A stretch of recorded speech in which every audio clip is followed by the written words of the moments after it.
नमस्कार दोस्तों। टाटा टाटा एक भारतीय ब्रांड जिसके नाम मात्र सुनने से प्राउड सा फील होता है। टाटा के प्रोडक्ट हमारे निजी जीवन के अंग बन चुके हैं।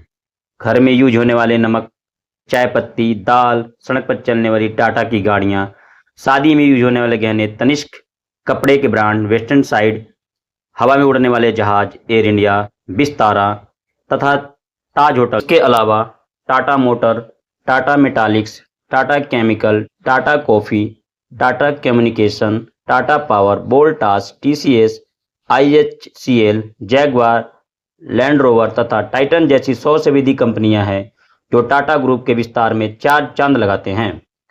टाटा ग्रुप के जमीन से आसमान तक का सफर पूरा करने में लगभग 200 वर्षों का समय लगा। तो आइए जानते हैं टाटा ग्रुप के इतिहास, विकास और लिए गए अहम फैसले जिसने टाटा ग्रुप को एक नई ट्रस्टेड कंपनी बना दिया। आइए जानते हैं टाटा ग्रुप के इतिहास के बारे में। सन 1839 ईस्वी से 1904 ईस्वी तक का समय जमशेद जी टाटा जी का था। जमशेद जी नुसरबान जी टाटा का जन्म 1839 ईस्वी में हुआ था। वे टाटा ग्रुप के संस्थापक थे। सन 1858 ईस्वी में बॉम्बे के एल्फिंस्टन कॉलेज से स्नातक की उपाधि प्राप्त की। इसके कुछ समय बाद वे अपने पिता के ट्रेडिंग फर्म में शामिल हो गए जो समानता माल का कारोबार करती थी। वहां जूनियर टाटा ने चीन के साथ व्यापार में विशेष रुचि ली। सन 1870 ईस्वी में 21,000 रुपये की पूंजी के साथ उन्होंने एक व्यापारिक कंपनी की स्थापना की।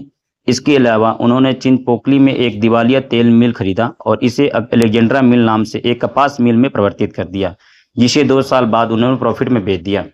1874 ईस्वी में उन्होंने नागपुर में इम्प्रेस मिल नाम की एक और कपास की मिल स्थापित की। उन्होंने 4 लक्ष्यों को प्राप्त करने का सपना देखा था: एक लोहा और इस्पात कंपनी, एक अनूठा होटल, एक विश्व स्तरीय शिक्षण संस्थान और एक जल विद्युत संयंत्र की स्थापना करना। उनके जीवन काल में के दौरान 1903 ईस्वी में कोलाबा तट पर ताज होटल का निर्माण किया गया। 19 मई 1904 ईस्वी को 65 साल की उम्र में जमशेद जी टाटा हमारे बीच नहीं रहे। अगला दौर 1904 ईस्वी से 1932 ईस्वी का दोराबजी टाटा जी का रहा। जमशेद जी की मृत्यु के बाद उनके बड़े बेटे दोराबजी टाटा 1904 ईस्वी में अध्यक्ष बने। सर दोराबजी ने 1907 ईस्वी में Tata iron and steel company TISCO की स्थापना की, जिसे अब टाटा स्टील के नाम से जाना जाता है। समूह की वैश्विक महत्वाकांक्षाओं को चिन्हित करते हुए टाटा लिमिटेड ने लंदन में अपना पहला कार्यालय खोला। संस्थापक के लक्ष्यों का अनुसरण करते हुए पश्चिम भारत का पहला हाइड्रो प्लांट अस्तित्व में लाया गया, जिससे टाटा पावर का जन्म हुआ। एक और सपना भारतीय विज्ञान संस्थान की स्थापना 1911 ईस्वी में छात्रों के पहले समूह के साथ की गई। 3 जून 1932 ईस्वी दोराबजी टाटा जी की मृत्यु के बाद 1938 ईस्वी से 1991 ईस्वी का दौर जेआरडी टाटा जी का रहा। जेआरडी टाटा जी 1938 ईस्वी में टाटा समूह के अध्यक्ष बने। उनकी अध्यक्षता में टाटा समूह की संपत्ति 101 मिलियन अमेरिकी डॉलर से बढ़कर 5 बिलियन अमेरिकी डॉलर से अधिक हो गई थी। 1932 ईस्वी में जेआरडी ने एक टाटा एयरलाइंस की स्थापना की, टाटा एयर सर्विसेज। बाद में इसका नाम टाटा एयरलाइंस कर दिया गया। 1945 ईस्वी में टाटा मोटर्स की स्थापना हुई, जिसका पूरा ध्यान इंजनों पर था। 1968 ईस्वी में उनके द्वारा टीसीएस कंपनी की स्थापना की गई। 29 नवंबर 1993 ईस्वी को जेआरडी टाटा जी हमारे बीच नहीं रहे। जेआरडी टाटा जी की मृत्यु के बाद सन 1991 से 2024 ईस्वी तक का दौर आधुनिक युग के दिग्गज उद्योगपति तथा दानवीर कर्ण कहे जाने वाले रतन टाटा जी का रहा। रतन टाटा जी का जन्म 28 दिसंबर 1937 ईस्वी को मुंबई में हुआ था। 1948 ईस्वी में जब टाटा जी 10 वर्ष के थे तब उनके माता पिता नवल टाटा तथा सुनी टाटा अलग हो गए तथा उनका पालन पोषण उनकी दादी नवाजबाई टाटा जी ने किया। 1955 ईस्वी में उन्होंने कॉर्नेल यूनिवर्सिटी से स्नातक की डिग्री प्राप्त की। उन्होंने 1962 ईस्वी में टाटा समूह के साथ अपना कैरियर प्रारंभ किया। 1991 ईस्वी में रतन टाटा जी टाटा समूह के अध्यक्ष बने। उनके 21 वर्षों के कार्यकाल के दौरान राजस्व 40 गुना से अधिक तथा लाभ 50 गुना से अधिक बढ़ा।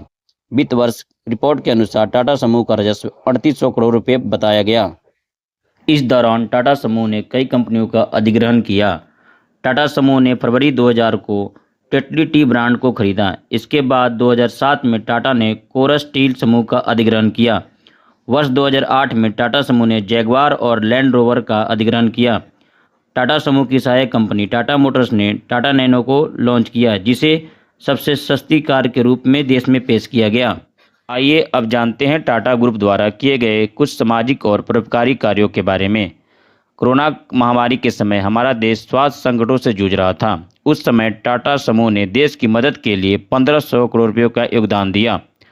टाटा ग्रुप द्वारा देश में लॉन्च हुई 1 लाख रुपए की कार। देश में हर आदमी की ख्वाहिश होती है कि उनके पास एक कार हो। आम आदमी की ख्वाहिश को पूरा करने के लिए साल 2008 ईस्वी में टाटा मोटर्स की ओर से नैनो कार लॉन्च की गई, जिसकी कीमत मार्केट में मात्र 1 लाख रुपए रखी गई। टाटा ग्रुप द्वारा छात्रों को मिलती है स्कॉलरशिप। आर्थिक तंगी से जूझने वाले छात्रों को मदद के लिए टाटा ग्रुप हमेशा आगे रहता है। ट्रस्ट ऐसे जरूरतमंदों को स्कॉलरशिप देता है। टाटा समूह की कंपनियों और टाटा चैरिटेबल ने 2010 में हार्वर्ड बिजनेस स्कूल को एक कार्यालय केंद्र के निर्माण के लिए $50 मिलियन का योगदान दिया। 1970 ईस्वी के दशक में उन्होंने आगा खान अस्पताल और मेडिकल कॉलेज परियोजना की शुरुआत की। कोरोना काल में हजारों कंपनियां अपने कर्मचारी को नौकरी से निकाल दिया। 20 साल से टाटा ग्रुप के कर्मचारी रहे विकास त्यागी भी उनमें से एक थे। रतन टाटा को उनकी छोटी बेटी द्वारा किए कॉल ने उनको नौकरी पर वापस बुला लिया। 2004 में टाटा मोटर के एमडी प्रकाश एम तेलंग की अचानक तबीयत खराब हो गई।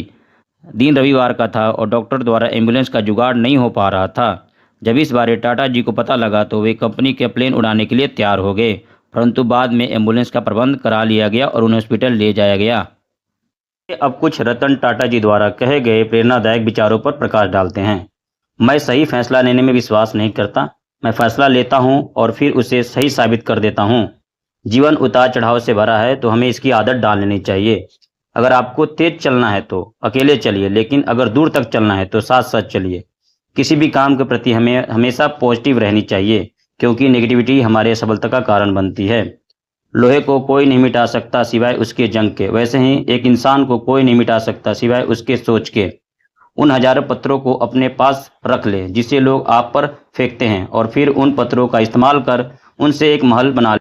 सोते हुए भी आपकी इनकम चालू रहनी चाहिए, ऐसा कोई उपाय सोचिए, वरना पूरी जिंदगी लाचार होकर काम करना पड़ेगा। मैं चाहूँगा कि मुझे ऐसे व्यक्ति के रूप में याद किया जाए जिसने कुछ अलग किया, ना कुछ अधिक ना कुछ कम। आइए अब नज़र डालते हैं टाटा जी को मिले कुछ अवार्ड्स के बारे में। सन 2000 ईस्वी में भारत सरकार द्वारा पद्म भूषण का अवार्ड दिया गया। सन 2004 में London School of Economics and Political Science द्वारा medal of the Oriental Republic of Uruguay का खिताब दिया गया। 2008 ईस्वी में भारत सरकार द्वारा पद्म विभूषण का खिताब दिया गया। 2008 ईस्वी में यूनिवर्सिटी ऑफ कैम्ब्रिज द्वारा ऑनरी डॉक्टर ऑफ लॉ का खिताब दिया गया। 2008 ईस्वी में IIT मुंबई द्वारा honorary doctor of law of science का खिताब दिया गया। 2008 ईस्वी में सिंगापुर सरकार द्वारा ऑनरी सिटीजन अवार्ड्स दिया गया। 2016 ईस्वी में फ्रांस सरकार द्वारा commander of the legion of the honour का खिताब दिया गया। 2023 ईस्वी में किंग चार्ल्स III द्वारा honorary officer of the order of the Australia का खिताब दिया गया। 2023 ईस्वी में महाराष्ट्र सरकार द्वारा उद्योग रत्न का खिताब दिया गया। हम कह सकते हैं कि रतन टाटा जी की नेतृत्व शैली, व्यापक सोच, ईमानदारी, दूसरों की परवाह करना, स्पष्ट संचार, लोगों को जिम्मेदार देना और दुनिया पर सकारात्मक प्रभाव डालना शामिल है। यह हर जगह के नेताओं के लिए उदाहरण है जो उन्हें अपनी भूमिकाओं में ईमानदारी, दयालु और दूरदर्शी बनने के लिए प्रोत्साहित करते हैं। बड़े ही दुख के साथ सूचित करना पड़ रहा है कि हाल ही में 9 अक्टूबर 2024 को रतन टाटा जी का 86 वर्ष की आयु में मुंबई के ब्रिच कैंडी हॉस्पिटल में निधन हो गया। भगवान उनकी आत्मा को शांति दे। सो मैं वीडियो की समाप्ति रतन टाटा जी को एक अनमोल वचन से समर्पित करना चाहूँगा कि बड़ी रौनक होगी भगवान के दरबार में। एक फरिश्ता पहुंचा है जमीन से आसमान में, जहां जाएंगे उस जगह को स्वर्ग ही स्वर्ग बना देंगे। तो वीडियो को देखने के लिए धन्यवाद। हमारे चैनल को लाइक करें, शेयर करें, सब्सक्राइब करें। जय हिंद, जय भारत।